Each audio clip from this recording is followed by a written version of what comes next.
بھی مانگو، لا تاخذہ سنۃ ولا نوم، نیند تو نیند اسے اونگ بھی نہیں آتی۔ کسی سے مانگنا ہو تو اس کی زبان میں مانگنا پڑتا ہے۔ اللہ سے اردو میں مانگو، عربی میں مانگو، ہندی میں مانگو، سندھی میں مانگو، فارسی میں مانگو، اقبال کے لہجے میں مانگو، رومی کے طرز میں مانگو، سعدی کے انداز میں مانگو، جیسے شعر میں مانگو، نظم میں، نثر میں۔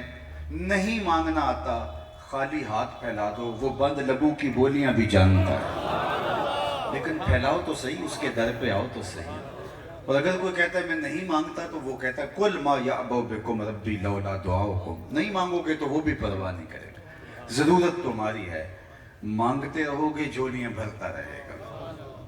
انداز طلب کا ایک رنگ دیکھیے کہ مسجد نبوی کے کونے میں ایک صاحب ہاتھ پھیلائے کھڑا ہے اور کیا کہتا ہے؟ اللہم انی اسألک بأنک انت اللہ، لا الہ الا انت الاحد الصمد الذی لم یلد ولم یولد ولم یکن لہ کفوا احد۔ اے اللہ، میں تجھ سے اس لیے مانگتا ہوں کہ تو میرا اللہ ہے، بتا تجھ سے نہ مانگوں تو کس در پہ جاؤں؟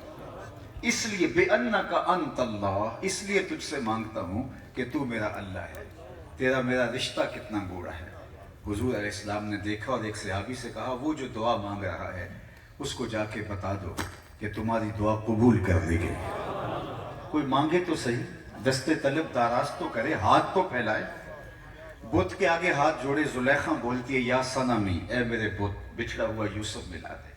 لیکن وہ پتھر کا مادو اس کی فریاد کیا سنتا، لیکن اس کا اعتقاد تھا اور وہ بت کے آگے سر شام کھڑی ہو جاتی اور روز کہتی یا صنمی یا صنمی یا صنمی، لیکن کوئی جواب نہیں آتا تھا۔ وہ مدتیں بیت گئی، ایک دن رات کا پچھلا پہر ہے، بت کے آگے ہاتھ جوڑے کھڑی ہے، یا صنمی پڑھ رہی ہے۔ نیند کا جھٹکا آیا، زباں بل کھا گئی اور بولی یا سمادی، یا سمادی، یا صنمی سے یا صمدی زبان سے جاری ہوا۔